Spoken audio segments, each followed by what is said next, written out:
Two points के लिए slope कैसे था वो हमने कैलकुलेट कर लिया। एम इक्वल्स टू क्या होता है, tan थीटा होता है। जब दो लाइन अगर यहाँ पे पैरेलल होंगे तो उनके स्लोप्स भी क्या होंगे, इक्वल हो जाएंगे। अगर परपेंडिकुलर होते हैं, if two lines are perpendicular then the product of the product of their slopes are equal to -1। Very good. तो यहाँ पे कैसा हो जाता है, m1 into m2 equals to क्या हो जाएगा, -1, एंड m1 इक्वल्स टू क्या होता है, m2। लास्ट ईयर के जो हमने फॉर्मूलास पढ़े थे वो एक बार मैं रिविजन करा देता हूं। जब यहाँ पे हमें क्या दिया रहेगा, अगर स्लोप दिया रहेगा और पॉइंट दिया रहेगा। अगर हमें स्लोप और पॉइंट दिया है, स्लोप पॉइंट फॉर्म उसको बोलेंगे। जब एक स्लोप दिया रहेगा और एक पॉइंट दिया रहेगा, स्लोप हमने कंसीडर किया m है और जो पॉइंट है वो कंसीडर किया x1, y1 है। ठीक है, स्लोप दिया है, पॉइंट दिया है, तो स्लोप पॉइंट फॉर्म क्या था, y minus y1 equals to m into x minus x1। ये था slope point form, y minus y1 equals to m into x minus x1। Slope point form के बाद में स्लोप इंटरसेप्ट फॉर्म था। Slope intercept form, slope मतलब कौन, m था, और इंटरसेप्ट यहाँ पे y इंटरसेप्ट था, वो y इंटरसेप्ट कौन था, c था। तो उसका फॉर्मूला क्या था, y equals to mx plus c। ठीक है, फिर उसके बाद में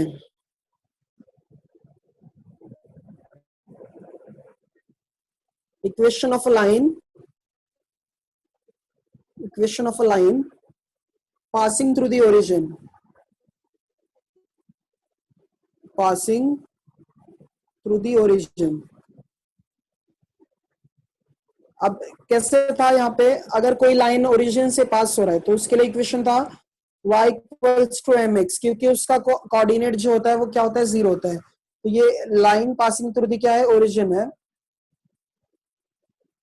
इसके बाद में था स्टूडेंट यहाँ पे 2 पॉइंट फॉर्म था। 2 पॉइंट फॉर्म, जब 2 पॉइंट दिया रहेगा, ए के लिए x1, y1, बी के लिए x2, y2, और हमें स्लोप दिया रहेगा m, सॉरी स्लोप नहीं दिया रहेगा, 2 पॉइंट के लिए अगर इक्वेशन कैलकुलेट करना रहता है तो क्या होता है उसके लिए, y minus y1 upon y2 minus y1 equals to x minus x1 upon x2 minus x1। फिर नेक्स्ट है स्टूडेंट यहाँ पे नॉर्मल फॉर्म है। जो भी नॉर्मल फॉर्म है, नॉर्मल का दूसरा नाम था परपेंडिकुलर। नॉर्मल का दूसरा जो नाम है वो क्या है, परपेंडिकुलर है। तो यहाँ पे जो p रिप्रेजेंट करेगा, ये length of normal from the origin, length of normal from the origin. And यहाँ पे जो अल्फा होता है वो इंक्लिनेशन होता है। नॉर्मल फॉर्म के लिए आप लोगों को याद होगा तो क्या था, x cos alpha plus y sin alpha equals to क्या था, पी था। सो ये बेसिक जो हमने 11th स्टैंडर्ड में पढ़ा था, मैंने वो एक बार आप लोगों को रिवीजन करा दिया। और 10 मिनट से तो मैं ये सोच रहा था थोड़ा ये सम को एक बार रो ट्रांसफॉर्मेशन से देख लेते हैं, बिकॉज नहीं तो ये फिर डाउट ही रह जाता है। एक मिनट सर क्या x cos alpha plus y sin alpha क्या है, alpha is equal to alpha alpha p है। हाँ, एक बार स्टूडेंट मैं ये रो ट्रांसफॉर्मेशन से देखता हूँ। 1 2 3 -1 1 2 2 3 4 1 2 3 -1 1 2 और 2 3 4 है।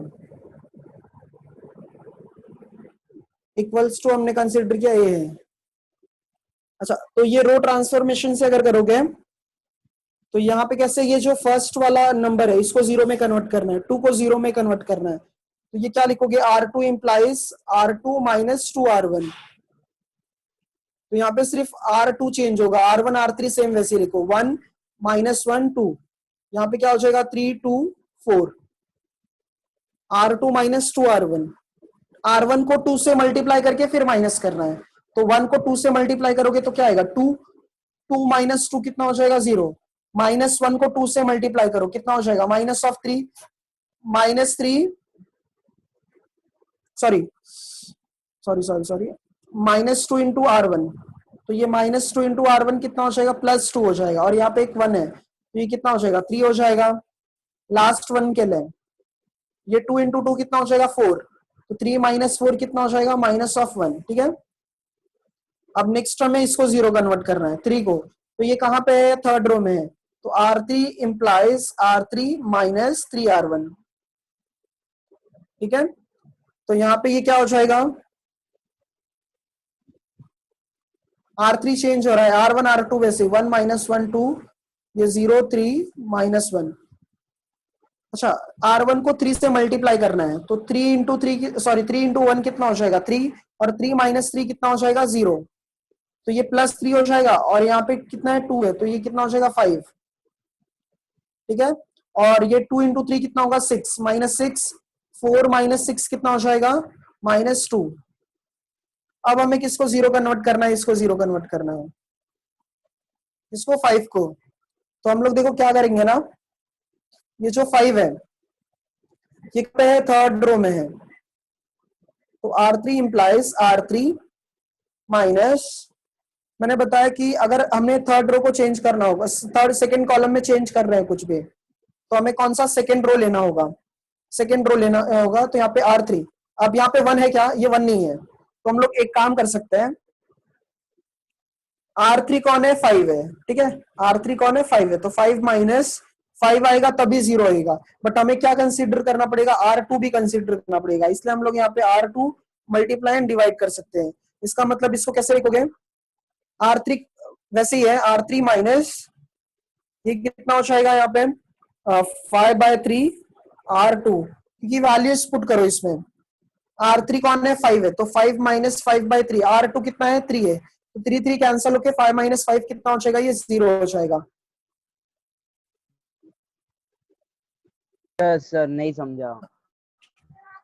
ये कैसा था ना, ये आप देखो ध्यान से, यहाँ पे कितना, ये +5 है, या तो पहले आप इसको 1 में कन्वर्ट करो, ठीक है, तो इसको 3 से डिवाइड करके 1 में कन्वर्ट करके फिर सॉल्व करो, या फिर डायरेक्ट भी सॉल्व कर सकते हैं, कैसे, यहाँ पे ये +5 है, तो +5 के साथ क्या आना चाहिए -5 आना चाहिए, बट -5 के साथ ये 3 भी आ रहा है, तो हम लोग क्या करेंगे 3 से डिवाइड और मल्टीप्लाई कर देंगे, तो ये दोनों कैंसिल होकर ये दोनों 0 हो जाएगा। इसमें वैल्यू पुट करो, R3 कितना है 5 है, तो 5 माइनस 5/3, R2 कितना है 3 है, तो 3 3 कैंसिल होकर 5 भी क्या बन जाएगा 0 बन जाएगा, समझा, 1 माइनस 1 2, ये हाँ कितना है सर 0, समझ गया।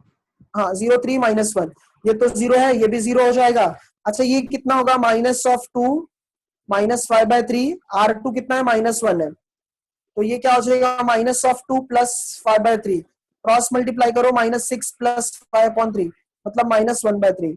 सो इससे परफेक्ट आ रहा है, मतलब ये सम करेक्ट हो जाएगा रो ट्रांसफॉर्मेशन की वजह से, ठीक है। क्वेश्चन में करेक्शन है स्टूडेंट, वहां पे कॉलम ट्रांसफॉर्मेशन नहीं आएगा, रो ट्रांसफॉर्मेशन आएगा, और ये फर्स्ट ईयर मतलब यहाँ पे इस न्यू टेक्स्ट बुक का फर्स्ट एडिशन है ना, सो थोड़ा सा मतलब यहाँ पे सम्स वगैरह में करेक्शंस वगैरह रहते हैं।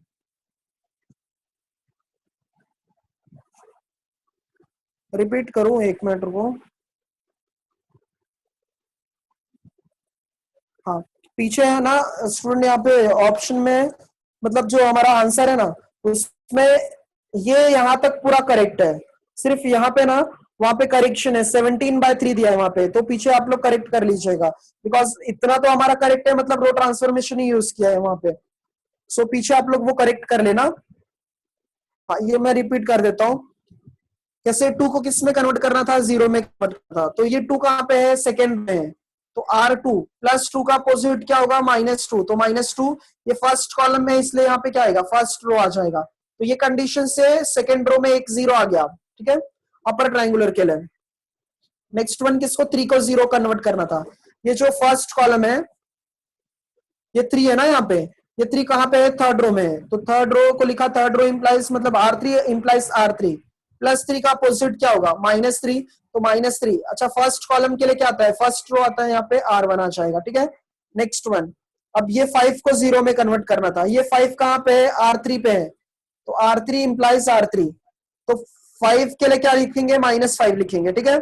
और क्या लिखोगे R2 लिखोगे, R2 के लिए 3 है तो इसलिए डिवाइड बाय भी क्या करेंगे 3 कर देंगे, सो दैट ये किस में कन्वर्ट हो गया हमारा अपर ट्रायंगुलर मैट्रिक्स में। आप लोग क्वेश्चन में करेक्शन कर लीजिएगा।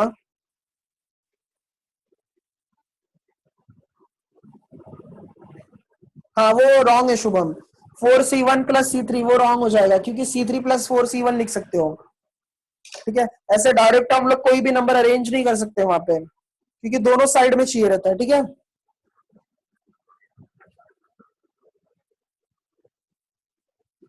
सो होप सो ये अच्छे से क्लियर हो गया रहेगा।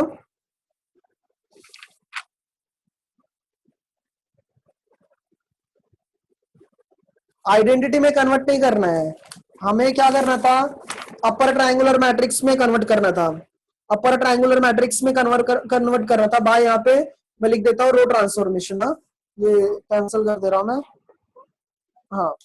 सो वो कन्वर्ट हो गया, वो कॉलम ट्रांसफॉर्मेशन नहीं आएगा, रो ट्रांसफॉर्मेशन नहीं आएगा। ये लास्ट ईयर का ही क्वेश्चन है, बट वो मेरे पास टेक्स्ट बुक नहीं है थोड़ा, इसलिए मुझे डाउट था कि ये ऐसे है करके, ठीक है। तो हम लोग स्ट्रेट लाइन पे थे, और जो 2 चैप्टर्स हो गए हैं आप लोगों का तो लॉजिक का पेपर ये कमिंग सैटरडे है, वो अच्छे से प्रैक्टिस करो, और जो भी डाउट्स वगैरह है ना वो सब व्हाट्सएप वगैरह पे पूछा करो, ठीक है। नंबर वगैरह नहीं है तो सर से आप लोग ले लीजिएगा। अब इसके बाद में स्ट्रेट लाइन का थोड़ा 1-2 कॉन्सेप्ट आज मैं सिखा देता हूँ, फिर हम लोग स्टॉप करेंगे। अच्छा अब देखो कंबाइंड इक्वेशन क्या होता है। हाँ तो ये शुक्ला जी मैंने बोला था कि सर से ले लीजिए, संगीत सर से, वो फॉरवर्ड कर देंगे, ठीक है, जो भी डाउट्स एंड ऑल रहेगा।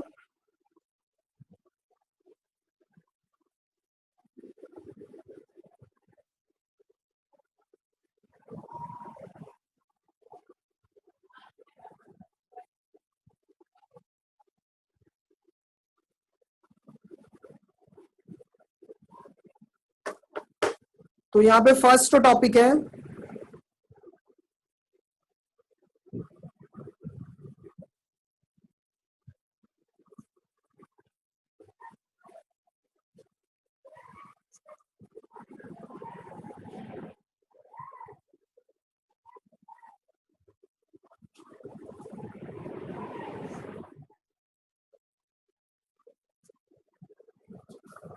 Combined equation of a pair of a lines. Combined equation of a pair of lines के लिए यहाँ पे क्या कंसीडर करना है ना, 2 फैमिली ऑफ लाइंस को कंसीडर करना है। अगर आप लोगों को याद होगा फैमिली ऑफ लाइंस मतलब क्या, जब एक ही पॉइंट से बहुत सारी लाइन पास होती है, मतलब जब इंटरसेक्ट होके जाते हैं, जब एक ही पॉइंट से बहुत सारे लाइन पास होंगे तो उन्हीं को हम लोग क्या बोलेंगे फैमिली ऑफ लाइंस बोलेंगे। अब जैसे कि समझ लो एक इक्वेशन है यहाँ पे, पेयर ऑफ लाइंस है ना यहाँ पे, तो एक लाइन है यहाँ पे, ये L1 कंसिडर कर लिया, और पेयर ऑफ लाइंस मतलब ये एक ही पॉइंट से पास हो रहा है, समझ लो हम लोग ने फैमिली ऑफ लाइंस कंसिडर किया, इंटरसेक्ट कर रहा है दोनों से, तो L1 L2 हो गया। अच्छा अगर आप लोग को लाइन का स्टैंडर्ड इक्वेशन पता होगा, यहाँ पे लिखना डबल इंटरसेप्ट फॉर्म भी पेंडिंग था, double intercept form, double intercept form क्या था, x/a + y/b = 1 था। जो यहाँ पे a होता है उसको हम लोग x इंटरसेप्ट बोलते हैं, और b को क्या बोलोगे y intercept. a = x intercept, b = y intercept. Slope inclination, फिर 2 पॉइंट दिया तो स्लोप कैसे निकालना है, इंक्लिनेशन दिया तो स्लोप कैसे निकालना है। जब दो लाइन अगर पैरेलल है तो उनके स्लोप्स भी क्या होंगे, इक्वल हो जाएंगे। जब दो लाइन अगर परपेंडिकुलर होंगे तो उनका स्लोप का मल्टीप्लीकेशन कितना आएगा, -1 आ जाएगा। ये क्या था, स्लोप पॉइंट फॉर्म, ये स्लोप इंटरसेप्ट फॉर्म। इसके बाद में जब लाइन अगर ओरिजिन होगा तब उसके लिए ये था। 2 पॉइंट फॉर्म के लिए अगर नॉर्मल फॉर्म है फिर डबल इंटरसेप्ट फॉर्म है। अच्छा, जनरल इक्वेशन जो लाइन का होता है,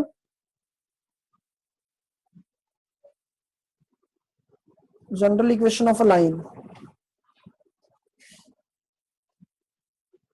वो क्या था, A X plus B Y plus C equals to 0 था। A X plus B Y plus C equals to 0, ये लाइन का स्टैंडर्ड इक्वेशन है। ठीक है, तो हमने यहाँ पे दो लाइन कंसिडर किया है। तो फर्स्ट लाइन का जो इक्वेशन है वो a1x है, b1y है और c1 इक्वल्स टू 0 है। जो नेक्स्ट लाइन है यहाँ पे a2x plus b2y plus c2 equals to क्या है, 0 है। जब हमें स्टूडेंट कंबाइंड इक्वेशन निकालना है ना, तो कंबाइंड इक्वेशन निकालने के लिए क्या करना होता है ना, इन दोनों को कैसे पहले मल्टीप्लाई कर देना है। कंबाइंड इक्वेशन मतलब जॉइंट इक्वेशन निकालना है, तो दोनों को मल्टीप्लाई कर दोगे तो देखो क्या हो जाएगा ये, या फिर इसको u और v कंसीडर कर सकते हो, u और ये v। तो u equals to a2x b2y,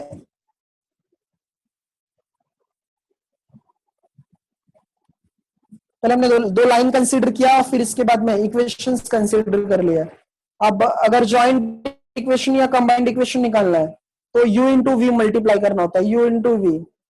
to के लिए कौन है, a1x plus 1y plus c1, और फिर v के लिए क्या हो जाएगा, a2x प्लस b2y प्लस। अच्छा, अगर आप ध्यान से देखोगे u का वैल्यू किसके इक्वल है, 0 के इक्वल है, और v का वैल्यू भी इसके इक्वल है, 0 के इक्वल है। तो जब u इंटू वी मल्टीप्लाई होंगे मतलब 0 इंटू 0 क्या हो जाएगा, ओवरऑल 0। इससे हमें यह पता चलता है कि जब दो लाइन को ना हम लोग अगर कंबाइंड इक्वेशन निकालते हैं तो उनका मल्टीप्लीकेशन किसके इक्वल होगा, 0 के इक्वल होगा। किसके इक्वल होगा, 0 के इक्वल होगा। अगर वो लाइन दिया है यहाँ पे इक्वल टू 0 दिया है, तब उन दोनों का मल्टीप्लीकेशन किसके इक्वल आएगा, 0 के इक्वल आ जाएगा। सर 0 कैसे, और एक बार कनेक्शन लॉस्ट हो गया। हाँ वही, देखो अगर लाइन है तो इक्वल टू 0 होता है ना, अगर कोई इक्वेशन है मतलब कोई लाइन है तो उसके इक्वल टू में क्या रहता है, 0 रहता है। हाँ। तो u का वैल्यू किसके इक्वल है, 0 के इक्वल है। हमने दो वैल्यू कंसिडर, u और एक v। u का 0 के इक्वल है और v का वैल्यू भी किसके इक्वल है, 0 के इक्वल है। तो जॉइंट इक्वेशन मतलब या कंबाइंड इक्वेशन, इन दोनों को मल्टीप्लाई कर दो, इन दोनों को मल्टीप्लाई तो कैसे, ये पार्ट मल्टीप्लाई हो जाएगा और देखो ये दोनों मल्टीप्लाई हो जाएंगे, बट कैसे, ये दोनों टर्म्स किसके इक्वल थे, 0 के इक्वल थे। तो यहाँ पे सब्सटीट्यूट करोगे तो 0 इंटू 0 क्या हो जाएगा, 0। इसका मतलब u into v equals to क्या हो जाएगा, 0 हो जाएगा।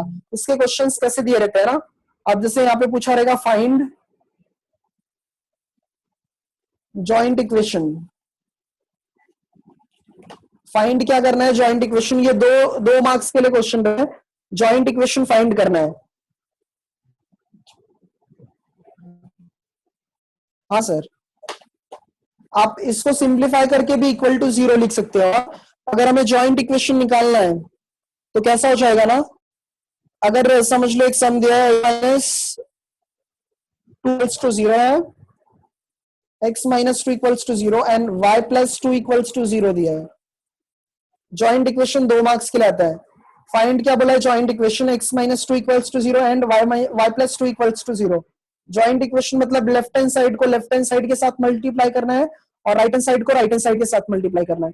देयरफॉर जॉइंट इक्वेशन क्या हो जाएगा, जॉइंट इक्वेशन ये एक्सरसाइज में टाइप के सम्स है, हाँ स्टूडेंट 2 मार्क्स के लिए आते हैं। तो x - 2 लेफ्ट हैंड साइड के साथ मल्टीप्लाई हो जाएगा। x - 2 इंटू क्या होगा, y + 2 और राइट हैंड साइड 0 इंटू 0 क्या हो जाएगा, 0। ठीक है, अब इसको सिंप्लीफाई कर दोगे तो जॉइंट इक्वेशन मिल जाएगा। x इंटू वाई क्या हो जाएगा, xy, और x टू 2 क्या हो जाएगा, 2x। यहाँ पे -2y और ये -4 इक्वल्स टू क्या हो जाएगा, 0। अरेंज कर लो तो पहले x का टर्म आता है 2x, फिर y का टर्म -2y, फिर xy का टर्म फिर जो कांस्टेंट टर्म है वो 0। तो ये हमारा क्या मिल जाएगा, जॉइंट इक्वेशन। ये 2 मार्क्स के लिए पेपर वगैरह में पूछा जाता है। सो आज हमने वो मतलब रिमेनिंग सम्स मैट्रिसेस के कंप्लीट किए। आप लोग उसका मिसलिनियस का भी पार्ट सॉल्व करना ट्राई करना, अगर नहीं आएगा फिर वो व्हाट्सएप पे मुझे पूछना। और फिर उसके बाद में क्या करना है, वो जो लास्ट का 2.3 का एक्सरसाइज जो था 2.3 में, वो क्वेश्चन नंबर 3, 4, 5 ये तीनों भी मोस्ट इंपॉर्टेंट है 3 मार्क्स के लिए। उसमें से एक ना एक क्वेश्चन कंपलसरी आएगा। फर्स्ट टॉपिक में कन्वर्स इनवर्स कॉन्ट्रा पॉजिटिव बहुत इंपॉर्टेंट है। फर्स्ट टॉपिक में कन्वर्स इनवर्स कॉन्ट्रा पॉजिटिव बहुत इंपॉर्टेंट है, और वो रूल लॉज वगैरह यूज करने वाला। और इसके बाद में नेक्स्ट चैप्टर में जो अपना मैट्रिसेस है उसमें लास्ट के वर्ड प्रॉब्लम्स का इंपॉर्टेंट है। सो आप लोग उसके बेस्ड मतलब सम्स, सिमिलर सम्स उसके ट्राई करना। नहीं आएगा तो फिर नेक्स्ट सेक्शन में हम लोग डिस्कस करेंगे, ठीक है। सो आज के लिए स्टॉप करते हैं। Thank you sir.